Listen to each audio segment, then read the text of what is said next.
Welcome, everybody. We'll get started in just a minute as we let folks stream in. Hope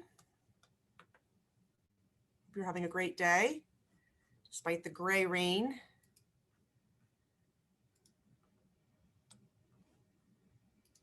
See our numbers climbing here, so we'll give this just about 1 minute as folks are able to filter in from the waiting room.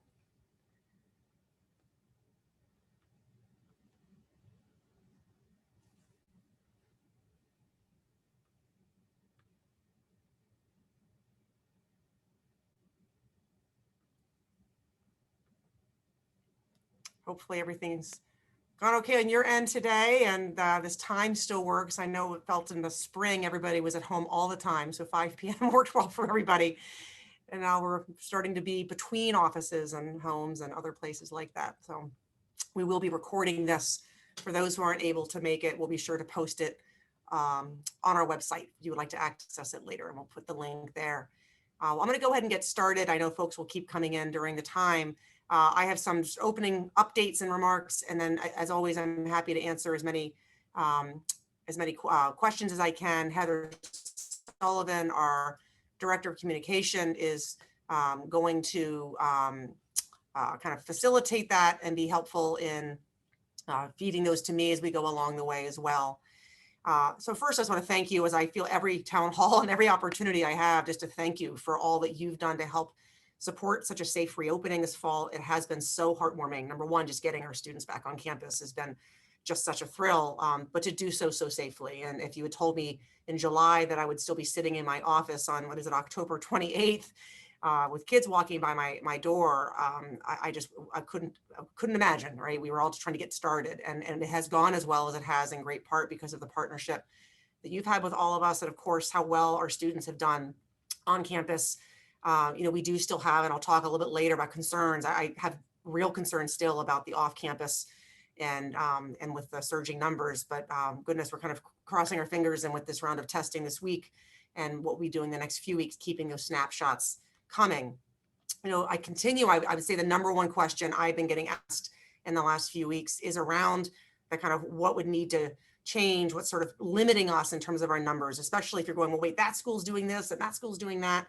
And I tried to write this out in the newsletter last week, but want to do a few different ways today of talking about what continuing to reinforce what's kind of guiding our reopening.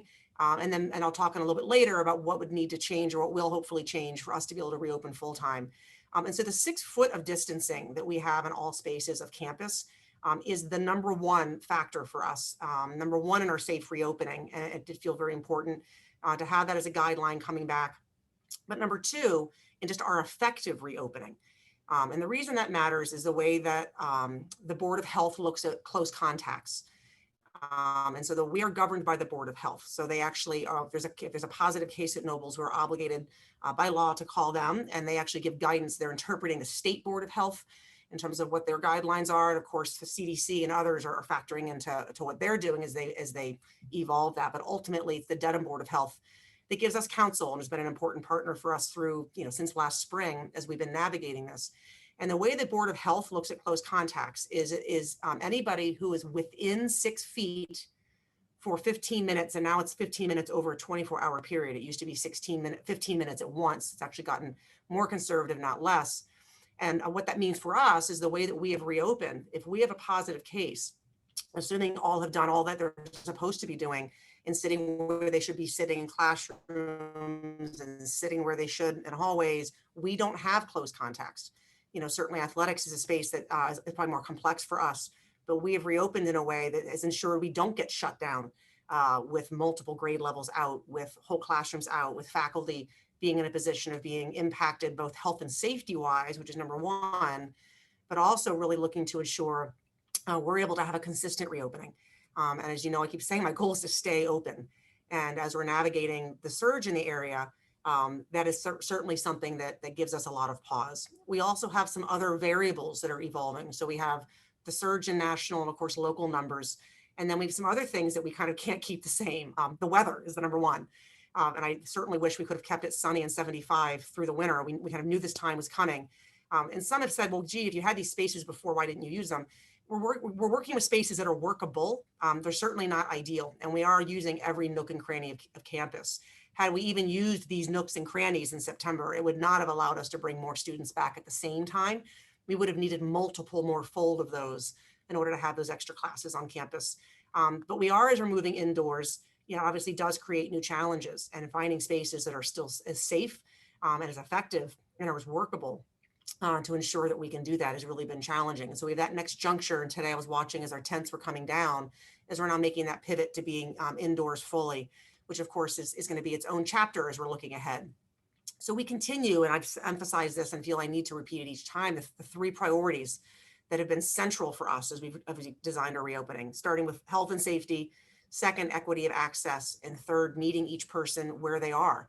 And not wavering from that. And that's really hard in the moment when you're looking at emotional factors and there's a lot of anxiety and stress and people who are nervous about change, and there's those who are just so eager to be here, and there's all kinds of things that continue to shift under our feet.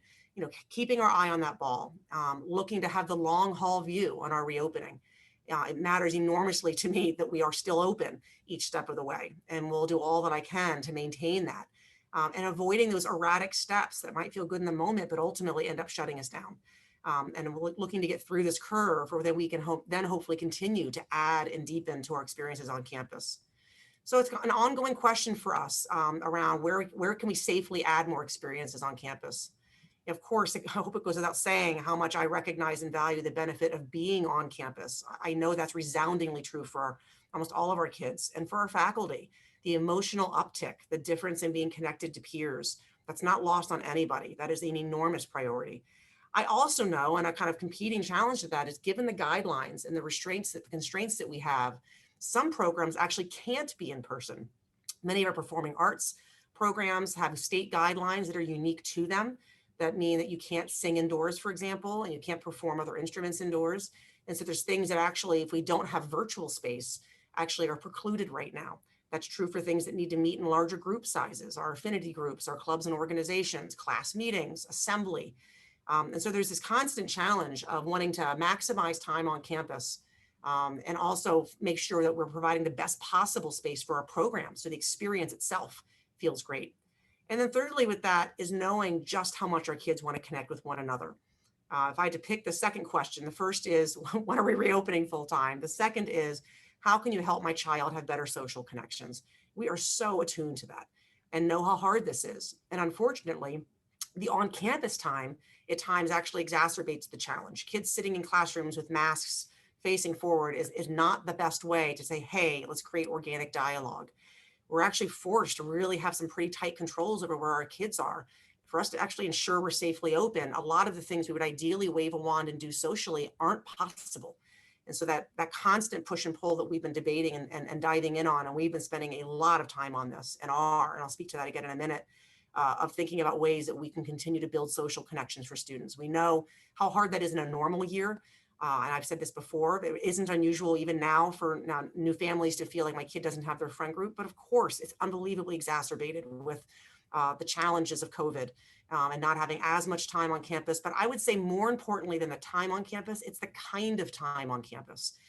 If we had those 2 days where we didn't have any masks and kids could kind of go wherever they wanted to, I think we'd be having a very different conversation. And so it really is more the limitations of our time together that we've been trying to figure out. And then the challenges, of course, of Zoom and technology, that not being an engaging way to get adolescents to be comfortable being vulnerable and in creating friends. So, of course, as I shared in a newsletter last week, we are very, very eager to continue to deepen and to add. And we're looking to do that in several ways. We are looking to have time on campus 5 days a week. I mentioned the addition of Wednesdays. We are holding that now, though, up against the surging numbers in our area, the need for us to look holistically at our schedule. And so as we're diving in on that, and we've been, since I wrote that, working really hard on, okay, how do we actually roll that out? And how does it work best for our kids? I go back to those goals that we want more time on campus that's effective, offers the social time. We're working hard at trying to figure out how we slice that and exactly when the Wednesday should come into the fold so that we don't throw our schedule for a wrench just a few weeks before we're adjusting it again, when really our goal is, how do we improve the time for our kids on campus? And so we have a couple of other ways that we're looking at that. I'm going to ask you to kind of stay tuned as we're going to look to share that with you in probably the coming week or so as we're trying to fine tune it. Because in addition to looking at that day that we're kind of exploring where we fit it in, we also have a big variable with afternoon program, which is both a challenge, but also is going to present us with some opportunities. And there's still a lot of moving pieces to this. So with afternoon program, you hopefully saw the letter that came out yesterday from the ISL, the Independent School League. And we're approaching the fall very similarly to how, the winter, sorry, to how we approached the fall, which is we're not canceling the season and there's no interest in the league in making declarations when frankly, there's so much we don't know about the winter season, much more so than the fall season, for better or for worse. At this point in the summer, we actually did know a lot about the guidelines the state came out with. We actually haven't received winter sport guidelines from the MIAA, which is what governs all of our public schools, but tends to be seen as some best safety practice that we would certainly want to be mindful of. So we don't even know what those guidelines are. The current guidelines are unbelievably restrictive.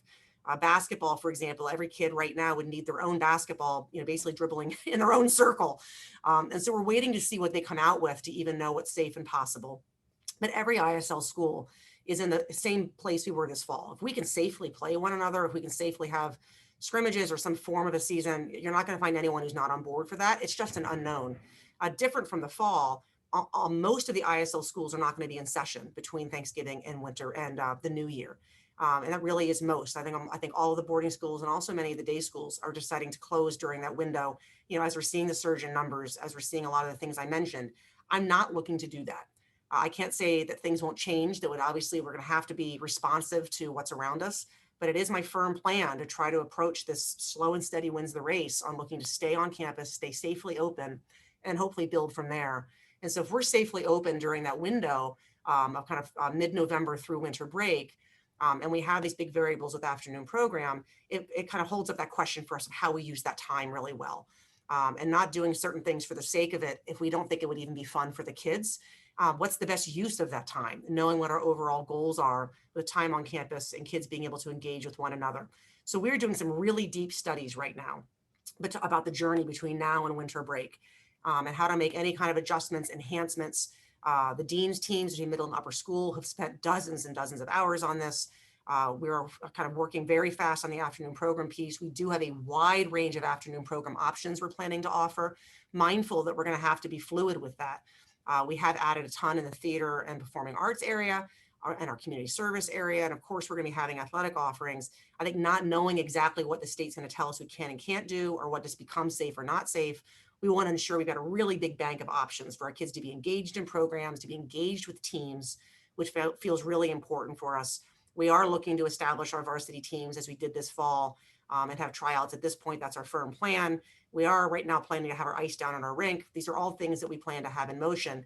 And I only say it with the caveat of this is the most vulnerable window that we've been in since we've been back to school. And there are variables that are simply out of my control that we need to be responsive to. I'm trying to build in as much agility and stability as possible as we go along the way.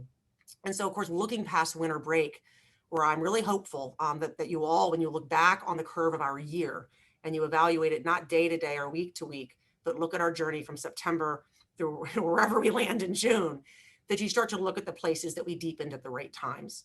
And so as we look to our spring semester, where there's going to be a very natural opportunity for us to make some, when we come back from winter break in January, some enhancements that I think are really going to feel like a deepened experience for all. And there's things that we can't fold in on the fly because it would be so disruptive to try to do. Not just disruptive for faculty, it would be disruptive immensely so for our students to make some pivots to schedule midstream that we can definitely make for January that I think are going to really allow us to deepen what will be that 5-day experience, and will also allow us to just make some adjustments to what we're hearing, and recognizing, I think one of the greater challenges, what we're hearing is not consistent. I saw, even just as we got going, a question about the survey data. And I actually don't have, I will make sure I have no problem sharing the slides of what we heard back with the data from parents. What was much more interesting were the comments that came in. By and large, there was some consistency around support for our overall workload and support for our homework load, but you see the texture within it. And there's tremendous variability to our student experience across grades and courses that they're in. So I might be hearing from some students in older grades that the homework load feels really strong or might feel really skewed. with assessments on campus or with the amount of time spent on Mondays and Tuesdays virtually preparing to come on. I'm not necessarily hearing that from other grades. In fact, I might be hearing from other grades that they feel their kids need more homework or aren't in class enough, or I might hear some say there's way too much class time and others. And we're trying to fine tune, okay, where are we hearing that? Because one brush to a schedule change actually isn't going to solve things for everybody. And so we're trying to fine tune and nuance things, and not all things are solved by schedule adjustment. If we're hearing things about such as assessments, some are changed by our working with our colleagues and finding ways to adjust it that way. So we're trying to do some really good deep dives right now on what are we really hearing and what's really the experience across the different grade levels, what is in our control and what isn't. Some things are endemic to a pandemic, and I wish we could fix. I know the screen time is not ideal. I wish I could wave a wand and have that go away, but of course we need some right now to be connected. And then there's things that we can change as we go along the way. So over the coming couple of weeks, you're going to get a lot more detail for us as we get more detail, but also as these deep dives we're doing on enhancing what we're thinking about from now through December. We'll be sharing a lot about that I really hope you feel is responsive to what we've been hearing around that engagement. I hope you're hearing from me our eagerness for you all to see and feel the school's taking those steps forward, and that you're also cognizant of what we're up against and the inherent challenges of a second surge and of course the constraints that we're under. So as we're looking ahead and we're thinking about student experience and the next step of things, of course, there's a lot of those variables that will keep kind of playing in.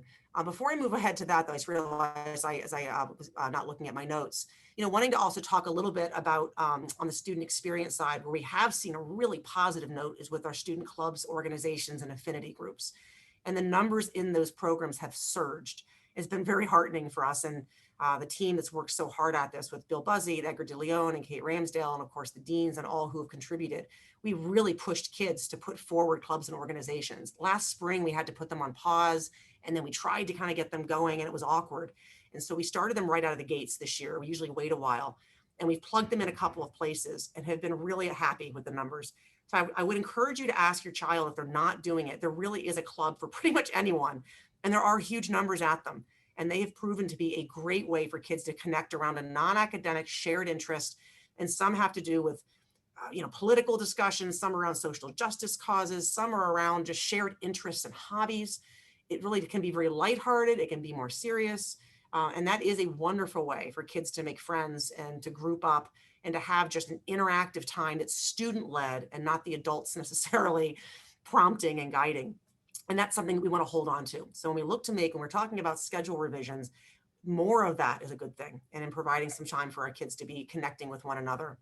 The other piece around student experience, of course, is around student wellness. And as I've mentioned, we've added to our counseling staff this year. And that addition has allowed that staff to meet with every single new student one-on-one.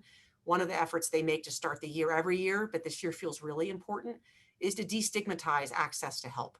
For us to have ways to check in where a kid doesn't have to be in crisis, to be able to say, I'm feeling really stressed and I'm not sure who to talk to about that. We're doing a lot of work with our advisors around this as well. And of course, advisors are checking in individually, which has been a new thing for us since pandemic, and then helping connect that to our mental health support. I'm worried about our kids. And this is something I'll be worried about for a very long time. This has been very traumatizing for many of our kids, traumatizing in a very unique way for them that's different from us. This is defining in their young lives, a chapter where they've been isolated and disconnected from one another, from their community. And so that's something that we expect that we will be diving in on in very meaningful ways, certainly this year, but I anticipate it's a conversation we're going to keep having for some time to come. As you know, we've moved to going to every other week testing from a couple weeks ago through early December is our current plan, where we kind of then can take a breath and go, okay, now what? And some have asked kind of why every other week? Why wouldn't you kind of go every 3 weeks, or why wouldn't you just do it weekly if more is better? So the challenge is with testing that the gold standard continues to be PCR testing. So the great thing is we have access to that, and we've been so thankful for our partners at Physician One working with Broad. That's been a very reliable partnership for us. The challenge is the testing is moment in time, and you don't get that moment in time back right away. And so that 24 to 48 or plus hour delay in the results, it does provide you with a helpful snapshot. It does not become an effective tool for us to manage in the moment and immediate health of community on a day-to-day basis. It does on a 1 to 2 week basis. And in talking to our medical advisory group and obviously speaking with physician one, they actually don't recommend doing more than every 2 weeks. It would actually not be adding from a data perspective to where we are. I feel every other week right now is important, given what we've just seen in the last week. The numbers over these next several weeks, we do anticipate are going to continue to climb and climb quickly. And I don't think we have 3 weeks to wait for the next test to make sure folks are confident and comfortable that numbers are where they need to be. And I won't be shocked if we have some positives that are coming in. We have had our first round of tests coming back from Tuesday, all of which were negative. So if your child was tested Tuesday, every one of those, all 322 of them were, and that's outstanding. But I won't be surprised given the area numbers. So to me, this is a question of how do we use testing to stay open? A positive case here, there is not going to close us down. We're able to contact trace, we're able to quickly toggle on that, and we're able to identify if there are any close contacts, and hopefully there's fewer none. And so by doing this every other week, it allows us to get through this period of time with confidence and hopefully with an ability to stay open through this chapter. What I'm hopeful for, though, and the reason we've only committed to this through early December, which basically gets us to winter break, is I'm really hopeful we do have a different kind of testing. And my understanding is there's several emerging rapid tests that will be coming online for the new year. I want us to be first in line for those. And so I'm hopeful, by December, we start to get a clearer picture of what that looks like. And we'll obviously commit to testing. I anticipate we are testing coming back in January. It's not a question of if, it's really a question of how. And is there testing available that would actually allow us to look differently at our safe reopening, that would provide different level of more immediate, effective testing in the moment. So I would know in a given day that we had all negative tests on campus. This is a very hopeful part for me of where both CDC guidelines change, the Board of Health might be shifting in terms of how they look at close contacts. This is all where it becomes really important. And so the question I get, when can we come back full time? Without question, the number one variable is that 6 foot of distancing. As long as that remains a firm factor in the contact tracing and what is deemed to be safest around school reopenings, that's going to be our limiting factor. It limits the number of human beings at one time we can have on campus, even using every square inch we have. I do anticipate that evolves. For folks who say, well, we're kind of locked into this then, I don't believe that's the case. First and foremost, I do think we're going to be able to identify some ways to enhance experience when we do come back from break. We have a really good list of ideas and some ways that as we've learned, as we've gone, that we can just deepen it. We can deepen the time on campus. We can rotate. Obviously, we'll have that Wednesday rotated in. We're going to have though other things too that I think just feel better and feel that we've deepened the experience overall. But I actually do believe there's a pathway for us to be able to reopen more over the course of this year. I don't think that's a far-fetched idea at all. It's just unknown to us. And I wish I could wave a wand and promise. But what I can promise you is when it's safe to do so, when we have those guidelines shifting, we're there. And that feels very important to be able to say and to do. But I'm also not going to suddenly change our safety guidelines. And we're not going to change our commitment to that because it isn't an arbitrary one. It's one rooted in research and rooted in best practice. And so that's not one that kind of court of public opinion would change us on. I'm aware, acutely aware of what all of our other schools are doing. I'm in constant conversation with other heads on a weekly basis. And whether it's the ISL heads that meet every other week or our most immediate peer school heads meet weekly, just sharing ideas and talking. So I'm deeply attuned. And many have made some different choices. And I know it's really hard because as parents, you might think you have the full thumbnail. I will tell you in talking to all of those school heads who are all such good people, all working so hard for their communities, we've all made choices that are best and right for our communities based on our community's needs and textures. Most have made the safety choices that we have made. And I would say it's a very strong most. And some have made some different choices. And those who've made the same safety choices as us have made some other scheduling choices. And there's pros and cons in all directions. I continue to believe the 3 priorities we put front and center, the choices that we have made around our reopening has been right and best for us. Probably wouldn't be right and best for all the other schools down the lane. And we all feel that way and support one another in that and are often just sharing that support for one another. I know they all share our commitment to wanting to be back as often and as safely as possible. So as we look ahead, I'll just share honestly where some of my concerns are because there are more things keeping me up at night. Of course, I mentioned our students and their wellness, and that continues as we hit the winter season and it gets darker earlier. As I am concerned about afternoon program, I know what an important outlet that is for so many of our kids. I really am going to be holding on to ways for our kids to be active and to be on team. I just know how much that matters. So know that we'll be working hard to do that. But when I think about those things that really can hinder our ability to stay reopened, and I am really concerned as we're hitting this juncture. I know everyone's like, "Hey, when are we opening full time?" And I'm like, "I want to stay open." This is how do we make sure we built ourselves for this tough part of our year, and what do we need really where you guys can help the most. Number one, club sports. They make me so anxious. And I have, 3 kids who play sports. I'm on the sidelines and have seen much of this, and I've seen that go really well, and I've seen that go really poorly. And many of the outbreaks that we are seeing in our area, including in the local Dedham community, are tied to youth sports. It's often, honestly, coaches who are not always the enforcers. We hear it from our kids a lot. They are telling us that they're on club teams where they're not wearing masks. They're telling us they're on club teams that are playing in other states where the rules are quite different. And there's absolutely no question that that is a huge risk factor for us in terms of what gets brought back into our community. And I know how difficult this is as parents because you want to allow your kid to engage in something safe and fun and healthy. I hope you're helping to advocate with those coaches. And if you're seeing things that aren't safe and healthy, if you're seeing masks not being worn, that you speak up, that you help your student be an advocate for that, or your child to be an advocate for themselves. That it's cool to be the one kid wearing a mask on the field. It matters that much to not just your family's safety, but to the safety of the Nobles community. Second, I really worry about holiday travel. And I know and I hope many of you are going to visit family and going to see folks. I really implore you to follow the travel guidelines, which they don't say you can't travel, but there are rules around that travel so that you can safely return to campus and do the right thing around getting the testing done when you return. So when your child comes to school, we're certain everybody here is safe. We will be doing testing after Thanksgiving break that week that we're back. We're not going to close school to do it. And frankly, I don't feel that there's an advantage to closing school out of the gates. If we did testing that week and we found that we had something of concern at the end of that week, of course, we'll handle it then. But to close while we wait for that doesn't feel necessary on the way back in. And the testing, the timing of it will actually be very helpful. It'll be that Tuesday, Wednesday, Thursday that we're back the week after Thanksgiving. So we will have an immediate snapshot of sort of Thanksgiving. And I just really hope you can do your part on that front and just be honest. If your child has symptoms or if you couldn't get the test done, just know you're doing the right thing to help wait until you're safe and healthy to come back. Third, parties. And I have to say, I just got wind today that there's a Halloween party that apparently a whole bunch of independent school kids in our area are going to that has an invite out there of upwards of 100 students. Implore might be too soft a word to use to ask you not to have your child attend anything where party is in the title. Certainly for the Saturday for Halloween ever.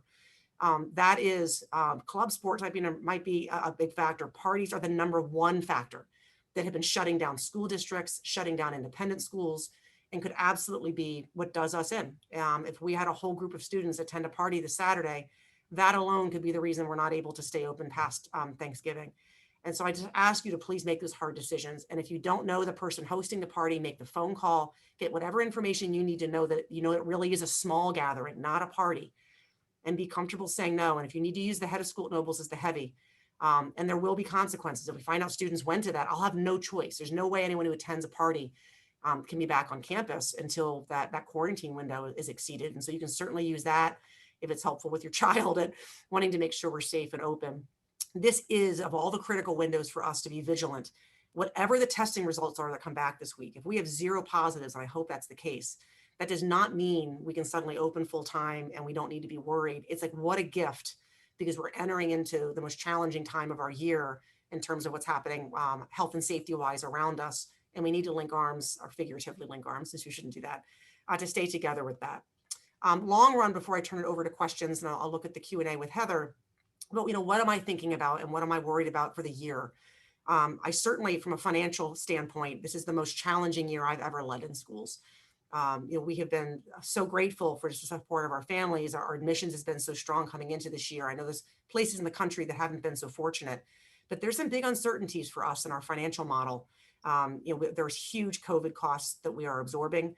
The cost of testing alone is extreme, that of course the school has been covering. That is costing us upwards of $80,000 every time we do the testing right now. I hope those costs come down.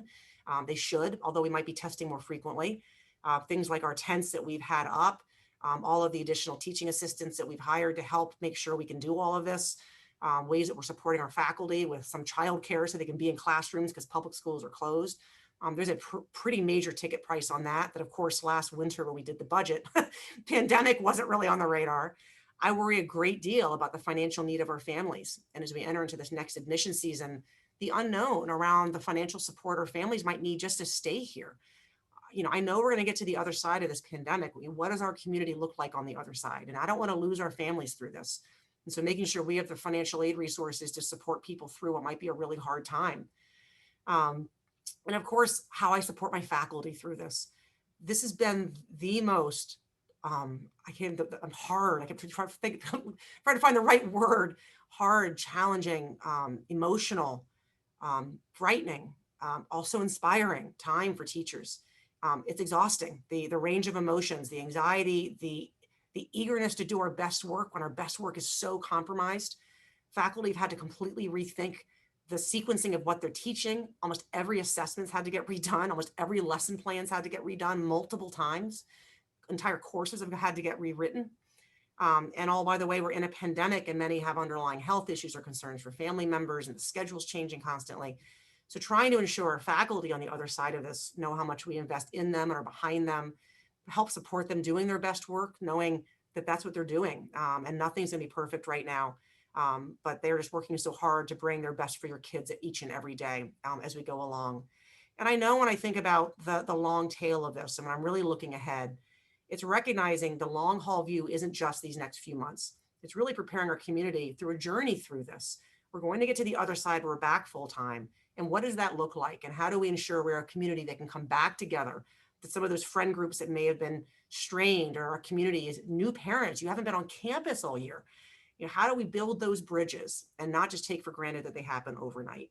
And there's gonna be a lot that we invest in as a community to both get through this and to move through it this year, but then to heal from it together and to strengthen from it together. And these are things that are really front of mind for me as we're looking ahead. So I'm gonna move now and see some questions. I know Heather is inputting.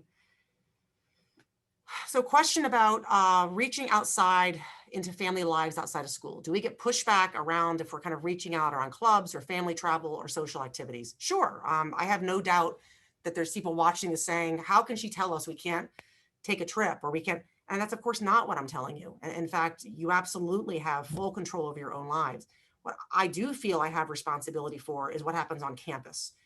And so I think about parties, and it troubles me deeply of students who might be drinking outside of school or people hosting parties. I'm not about to tell parents what they can or can't do in your own homes, but what your behavior outside of campus, if it's impacting our community, I can talk about your membership in our community. So I can't say don't go take a trip, but I can say if there's a violation of safety standard, that might mean that kid can't be on our campus for a little while. And not as a punishment, as a safety standard. And so as I'm responsible for maintaining the health and safety of our campus and our community, I absolutely feel that it's not just a right, but it's a responsibility on my part to have some guidelines around what entry into this community means and what those rules are. And so there's a big distinction of, I'm not telling folks what they can and can't do, but I am saying there might be a consequence to what you can or can't do at Nobles. And that to me does feel very clear and very, very important when we're talking about people's lives being at risk and choices that one person might make that are very directly impacting the health and safety of other people's lives. And so I do think that absolutely ends up becoming your choice. And you might choose, if that thing matters enough that you want to be able to have a virtual time for a while, I wouldn't deny that. There are really difficult choices right now. And much of what I'm speaking to isn't about punishing. It is entirely about maintaining health and safety. And so it's more just recognizing that if you're looking to be present here, there are certain rules of the road that we all have to abide by. And I have an obligation to every one of you who's expecting me to do that for your child to stay safe, and for the faculty members who feel the same way. And I know that's a philosophical debate. I'm happy to have it with anyone, anytime around it. I do see that as a pretty important distinction. And I think the families who choose to come to Nobles are choosing to join a community and expect some shared principles and some shared values around that community membership that I think becomes really important as part of our mission-driven work. So there's a question about Governor Baker urging schools to go back, not understanding why we're not able to be back on campus. There's no evidence of schools being a place with high transmission. Where is the disconnect? So that's not quite right. So Governor Baker is encouraging folks to be back, and of course we are back. There are also some very clear health and safety guidelines around needing to have 6 feet of distancing, as I was explaining before. that is also very clear, and is where we need to be around contact tracing and how you can be open. And there's a reason those 6 feet are there. There's a reason why we're not having lots of cases. There are a lot of schools who've gone to 3 feet who have dozens and dozens and dozens of students out right now and faculty out. There are many schools that have whole grade levels closed and public schools that have shut back down again. There's tons of examples of that. And there's tons of examples of transmission when those guidelines aren't followed. So I would agree that we've done this incredibly safely and well, and we haven't had the close contacts, but it's because of the way that we've reopened. It's not a sign that we can just jump down to 3 feet and bring everybody back. It really is not an ambiguous space that we feel we're in. And it is very clear that and I agree with Governor Baker, we need to get back. I am so passionate about getting our kids back. This is very much we're following health and safety guidelines. And we're not looking to risk that. And we're not looking to risk the lives of our employees and to contribute to the spread. But we're also not looking to have unnecessary safety guidelines. We're following best practice as we're going through this. So I do believe as you go through the curve of the year, you'll find that to be true, and that the slow and steady and consistent approach that we've taken, and one that's very principles based, is one that's really effective for our students and for our community. Given the health and safety of the community is a priority, have you thought about going remote for the week after Thanksgiving and then the week after winter break, since families will be gathering, college students will be returning home, and cases are rising? And some schools are doing actually the versions of 2 things. Many are closing for the entire window between Thanksgiving and winter break. Several of our day school peers, most of our boarding school peers that I know of are doing that. And for the reasons you described, but it's also typically it's built in also just trying to build a rest period in. What's more common is some of the day schools are coming back a couple of days late. So many of our immediate peers you might be hearing about are saying we're going to do testing kind of Sunday, Monday, and then come back kind of Tuesday or Wednesday and go with that flow. And as I said, we already have testing scheduled for that week.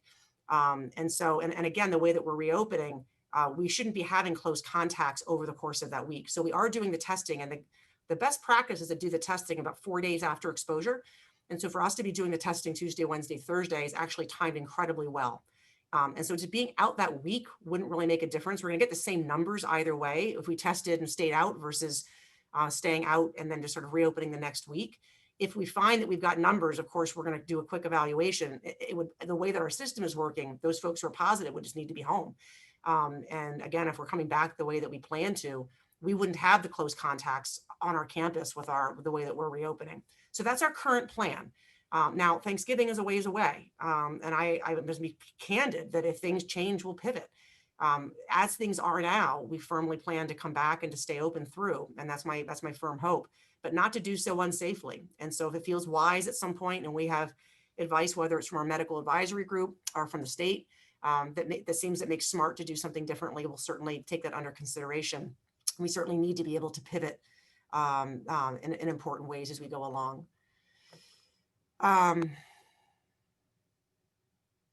Sorry, I'm trying to read through the questions. There's a whole bunch of them.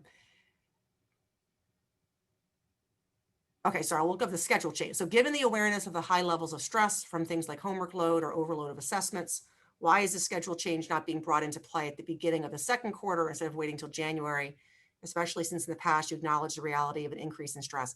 I can understand completely that perspective. The amount to do a mid-semester change in schedule is so massively disrupting. It's hard to articulate. So our faculty are going to have to make some pretty major adjustments to even small changes that we make in either something that was virtual that's now on campus. They've done all of their lesson plans. Like everything has been built around how to make sure we do this well and smoothly. The disruption our students would actually feel would completely undermine the improvements of an on-the-fly change, number one. Number two, these things take hundreds of hours. And it might not seem so. I might be like, oh, come on, we can kind of just pivot.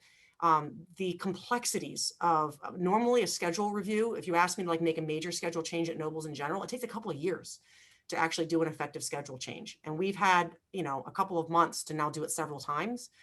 And so wanting to actually do it right and well, and recognizing everyone's like, wait, I'd rather be back, forget it, it's not right and well. I mean right and well, even at the where your lowest bar might be. It really does need the time to do it. And we need to get better. We're studying the data more carefully. We have to involve hundreds of people in that to ensure that everyone has a voice and opportunity to share their different program areas. There are multiple permutations to how to make it work best. This is not a just wave a wand. It is so many interwoven components of what has to be virtual and what can be in person and what has to be in person, and where can we add things in, and trying to figure out that sweet spot of how best to do it. So I actually am certain if we tried to pivot, it would exacerbate our stress for our students in enormous ways. The way that we're going to be coming back in actually going to be an enormous stress reliever. And one, and I want to be clear, we will be evolving. I mentioned this last week, the newsletter. We're not waiting until January to address a lot of this. We are making additions. We are looking at the added time on campus. We're looking at enhancements to social time. So we're not punting to January to do things. We're punting on something. That is going to be the kind of true schedule pivot that we make. But that's not the only pivot we're making. And in fact, we've been adding a lot of it's from scrimmages that we're adding. We're doing some deep dives on trying to add performing arts on campus over the next few months. There's a whole bunch of things that we're looking to add as we go along. I think you'll get a lot more detail from us in the next little bit that will assure you of that. What we're waiting to do in January really does need to wait. And I think when you see it implemented and hear more detail, you'll agree that it is a right time and the right way to do it to best maximize program and also help student stress.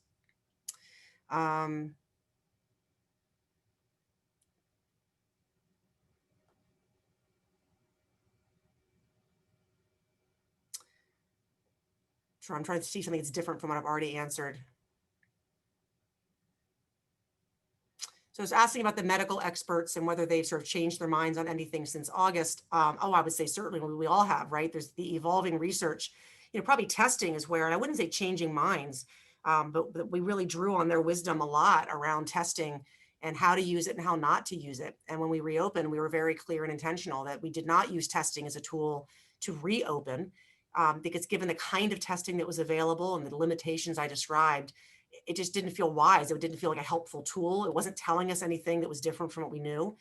That changed, however, when cases surged in Dedham, and suddenly we had question marks about how can we ensure what's out there isn't present on campus. It became a really important tool to stay open. And so our logic, and that group was very helpful in that. And I guarantee their logic evolves when new testing is available, how to then use that new version of testing to stay safely open, to add more time. No doubt, as research is emerging and as they're constantly, partly we're so privileged to have that group. They're on the front lines of what doctors are hearing nationally and internationally right now. They're being briefed at Mass General every week. They're hearing the latest, and things, Mass General's changing its mind as they're learning more things. And so of course we benefit from that evolution. And you're never going to find me being arrogant and saying we know everything. I don't know what I'm going to know in 3 weeks. And what I hope is that you trust in our decision making, that as we learn new things and we fold that in, that we're consistently going, okay, deep breath, what does this mean for us? And not over-promising and not under-delivering on that over-promising. You have my firm commitment around principles. There will be things that are out of my control, and what is in my control, I believe you will find I wisely and steadily use to improve experience. And if there's something that doesn't make sense and you're like, wait, why aren't they doing that and so is, trust is probably a good answer. I'm happy to give it. And I know this is such a challenging time when you're hearing mixed things from different schools, and it might seem on the surface like, gosh, if Noble just wanted to, they could do X, Y, Z. I guess I'd encourage you to know that's probably not the case. I promise you, if there is a way for us to be safely open more right now and to have more things on campus, and I'd be there. We've thought this all through extraordinarily and keep rethinking it. And that's the thing that we'll keep doing as we go along. And then there's a question about would we consider extending COVID testing to families for a fee? On-campus testing is complicated because right now we're already trying to move 900 people through the testing, which takes a really long time to do.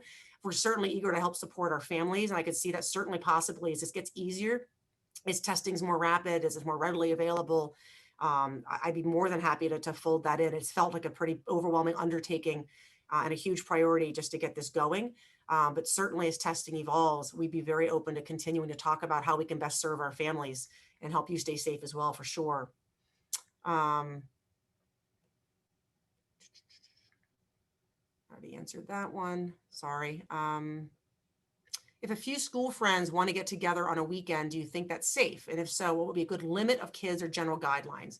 Where should we direct our children for help? Okay, that's the second one. That's a great question. I've heard this a lot. People are just confused. Okay, I get we can't do like mass party. Okay, that's obvious. What can we do? And I hear this a lot from students. So yes, of course, a few friends gathering outside of school safely, it's the same basics of rules, 6 feet apart, wearing masks. And then they should wash their hands. And especially if they're touching any shared things, it's the same rules as if they're hanging out in a classroom at Nobles. They should be acting the same as if they're at home. So the numbers, there are limitations around group sizes. So obviously statewide, you don't want to violate that. So anything other than that, it is, can you maintain 6 feet? And can you keep masks on and make sure there's good hand washing whenever they're going to be removing masks or taking mask breaks or things like that? I will tell you, just from 25 plus years in schools, and of course now the last 9 months in a pandemic, teenagers have a really, really hard time following this. And so what I would add as a layer, I think they really need adult presence, at least nearby. They need it here. When the adults aren't around, we find the kids have a hard time not clumping up. And we find it really consistently. And they mean well. They're not trying to violate rules. When the coach hasn't quite gotten out there to practice, they almost all say, hey guys, come on, and make sure your masks are up and separate. These are great kids. They're not trying to rule break on us, but they're adolescents and they like to be near each other and they're going to forget and they miss each other. And so I would add, please, it's not about not trusting your child. It is about recognizing the challenges of being an adolescent during a pandemic. And so to me, the number, obviously staying within a reasonable, having adult presence, making sure you know how many kids are actually there if it's at your house, being outdoors if at all possible. There's no question that's helpful for our kids being able to stay spaced out. But I wouldn't deny them being able, if they can safely get together with friends and have those connections, I think that's an excellent thing. Just make sure they're following those safe rules. There's no judgment from me on that. If there's a couple of friends who get together to celebrate a birthday or do, it's just, again, it's how it's done. And the word party just shouldn't be in there because to me, party signifies crowd, group. I think it's hard for teenagers to not see that as a much more open invitation for some risky behavior as we go along. Oh, and then who should we direct our children to for help in managing stress? Okay, lots of places that you can direct your child. Obviously, the Nobles counseling team is 100% available all the time. And we have a large team. You can visit our website and see members of the department. If you're not sure who to reach out to, Jennifer Hamilton, who is the director of our counseling and psychological services, would be happy to direct you, to take the call, to direct your child to someone. An advisor is always a good place to go for you or your child. As the parent, that is absolutely the, hey, I'm really worried my kid's stressed out. And an advisor, I do this all the time for my advisees, can then either reach out directly to the advisee, can help get somebody from the counseling team to reach out, or I just have a conversation as an advisor with that student. So advisors play a really, really critical role. A coach is also a member of that adult team, and really any of these adults, of course, class deans and division heads. I would say as a parent going through advisor, counselor, or a member of that team, class dean, division head are great places to start. Your child, if they're saying, who do I go to? Any adult that they connect with, any adult. They could go to any faculty member, any coach, any administrator. It's a question of who do they feel safe talking to? And the great news is our kids report they have lots of adults. And they should find the person who they just think they connect with the best to say, I'm really stressed out, and to talk that through.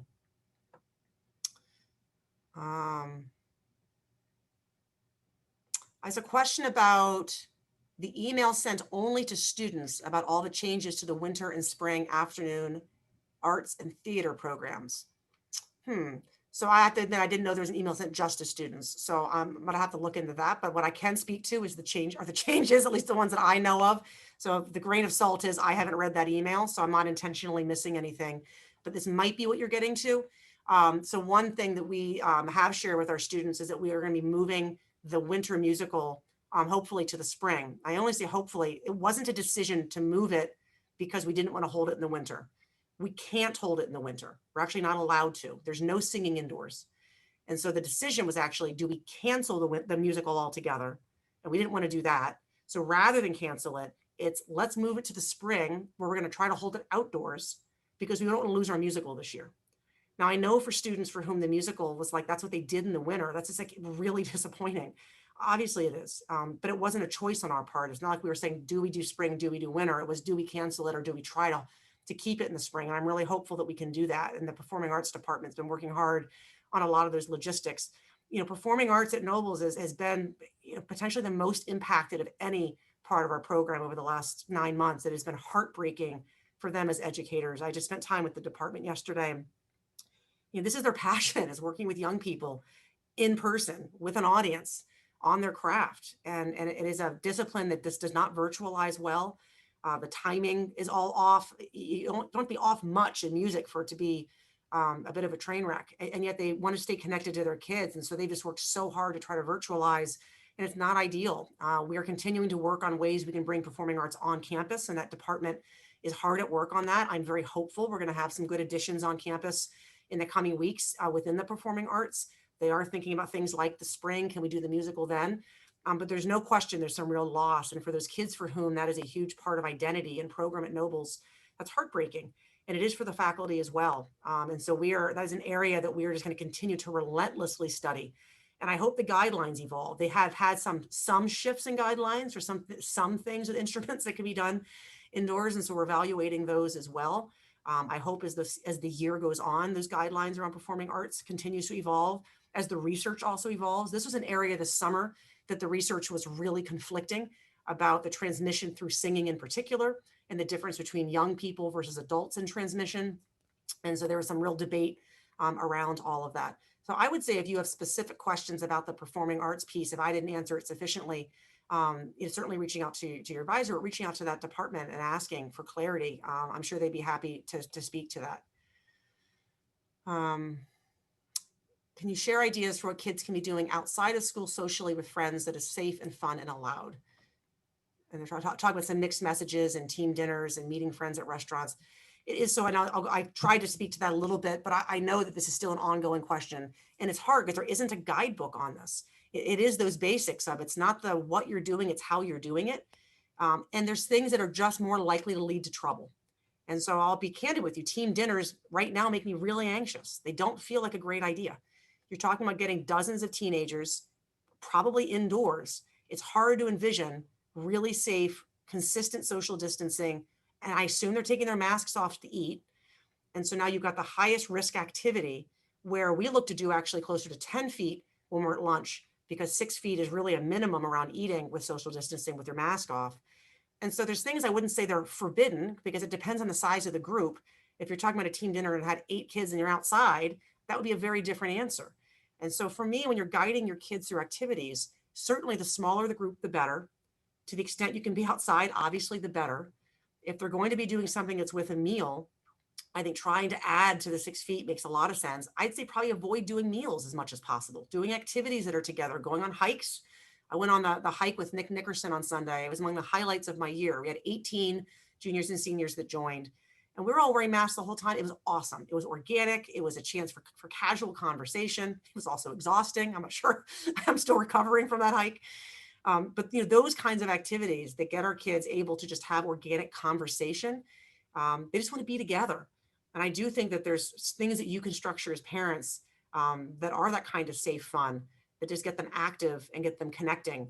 But I do know it's challenging. I would just say the thing that feels the most dangerous to me, or anything that's going to have a large group, and for you to put yourself into that position as a parent, just feels really stressful. And I'm not sure you can promise other parents that you can safely ensure every kid's doing that. I'll tell you, as teachers doing this every day, it's hard for us.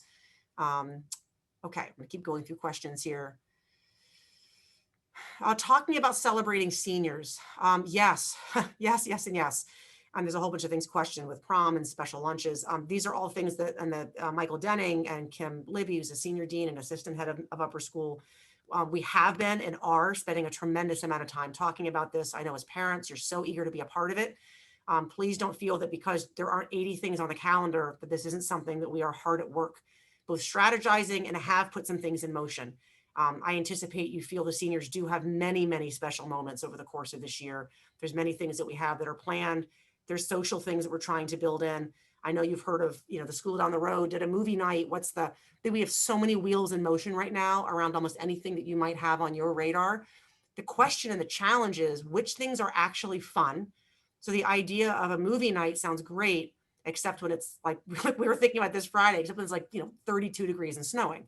And so trying to think about things that we actually can get our kids together when they can actually engage with one another. Some activities are great in theory, are really harder to be fun in practice. So things that really have fun factor, things that we can safely pull off.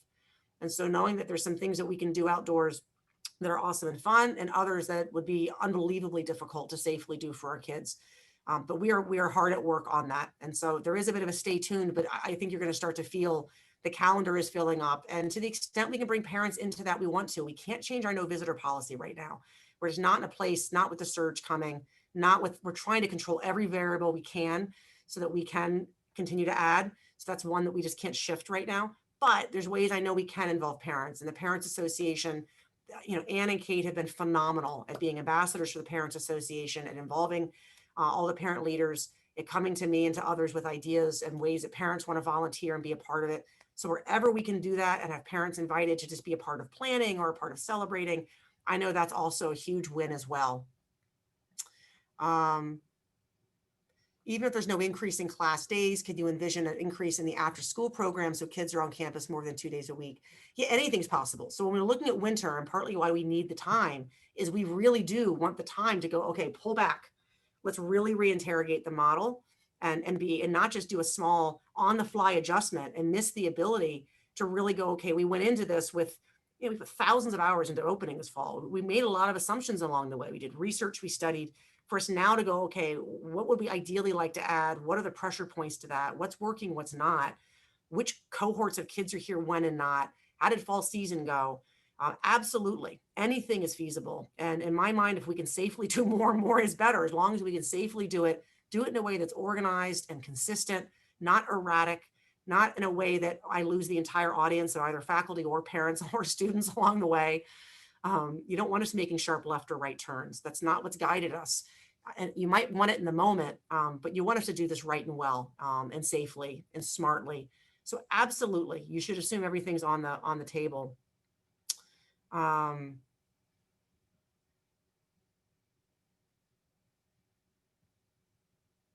I'm trying to see what there's a new question coming in. Can we assume winter teams will not be scheduling any games outside of the ISL, and when will NEPSAC decide whether there's a winter tournament? So good question. If I'm guessing, I would say that's correct. And I only say about ISL, and I only say that, but I don't know. Anything's possible again. So the way this fall went, we began this summer, early in the summer, as an ISL talking about fall season, with a commitment that let's not make any final hard decision, because if there's any chance for us to play games or scrimmages, we obviously want to be able to. The elephant in the room on that, and what actually proved to be the case, is out of 16 ISL schools, only 6 of us were initially even had teams to play. And that's tough. It's tough to put the other 10 schools in that position. Many of them just don't have teams if they're boarding programs or for other reasons of their schedule.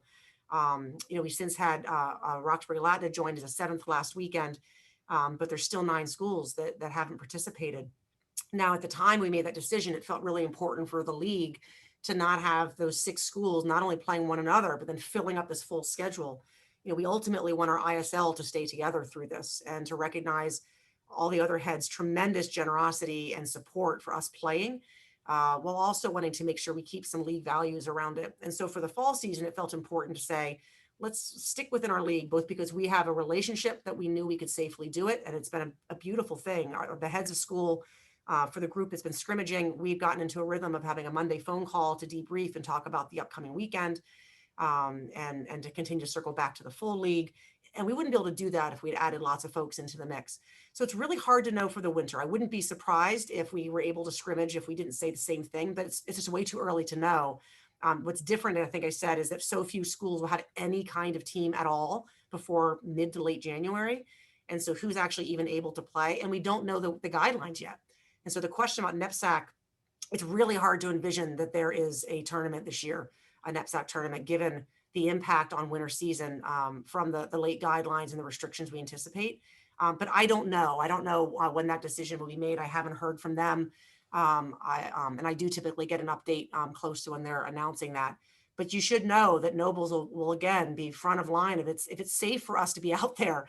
These scrimmages have been unbelievably positive for our kids and our coaches. And by the way, for me, because I just can't tell you how exciting it is to get out there and see them, and for us to get all of our varsity and JV teams out this past weekend. It's a huge percentage of our kids engaged in interscholastic play. I know it's not everybody, but that was a really where we can add things like that, not just athletics, where I can add stuff for the arts and I can add stuff for clubs and I can add Nick Nickerson's hiking trip. We're going to be doing it, and we're bringing smiles to kids' faces and experiences that they'll remember. And so, we're gonna have to see how long we can keep that up, but it's one that really matters. I know our parents are so eager to be a part of these scrimmages. What's difficult is every school in the league has had a no visitor policy. And even if I get Nobles, we said, well, I don't mind, because we did have varsity parents that first weekend able to come watch, and felt you were very safe doing so. We do have to come around. I can't be an outlier in that. We do have 6 other schools involved, and I can't say to them, well, my parents are coming to your campus. But we're all mindful of the interest to do that, and hope we can fold parents in along the way, and how much joy that would bring you. And there's a parent that commented there'll be some arts updates for parents in the email this week. Oh, great. Oh, thank you. It sounds like the letter that was sent, so thank you for filling me in.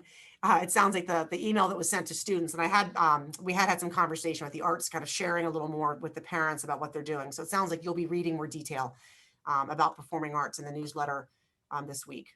It's unfortunate for kids not to be able to take part in winter sports. Are there safe alternatives that the school's thinking about? Absolutely. So that's part of the stay tuned. So the jumping to the school's not changing schedule till January is not accurate. Well, it is accurate in the sense that we're not changing our core schedule. But what it doesn't mean we're not looking for opportunities to actually really add a whole bunch of really important activities for our kids. So what we're doing right now is we've got in the hopper this question about, okay, what can we do with winter sports? We've got this window of kind of mid-November through winter break when we would normally be beginning winter season. So the question is, what, if any aspect of winter season do we do? We're waiting to hear those guidelines to find out even what we can technically do. And also, what should we do? There's this question of what's safe, what's fun. Doing things for the sake of it aren't necessarily great when you're coming indoors.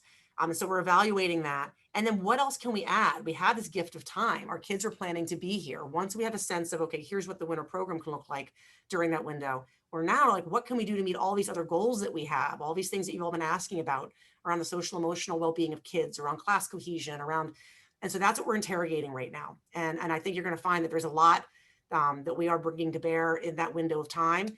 We already in the winter season offerings have added a ton of non-athletic offerings, recognizing that some kids either won't want to do that sport offering if it feels like it's not a fun thing, or if we have limits on what we can do. So performing arts has added a bunch. We've got a bunch with community service, and that's sort of where that came into play.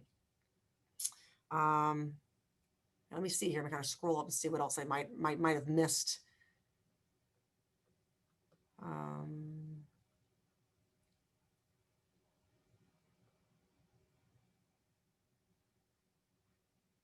Actually, one of my doctors from a medical panel chimed in, so I'll read a comment to help deepen my comment about close contacts. It's actually talking about the Board of Health, and when they're talking about that close contact I mentioned. And some of you, if you are doctors, you might be like, listen, I'm in the hospital and we're less than 6 feet and we're not getting tested, and it's not considered a close contact if you're wearing a mask. And that's true. But the CDC and the Department of Health, is what she's written, don't consider the general public able to wear masks reliably or correctly. And that's where they've not made that move. And that's a really important distinction. And that is where we chose to go with 6 feet.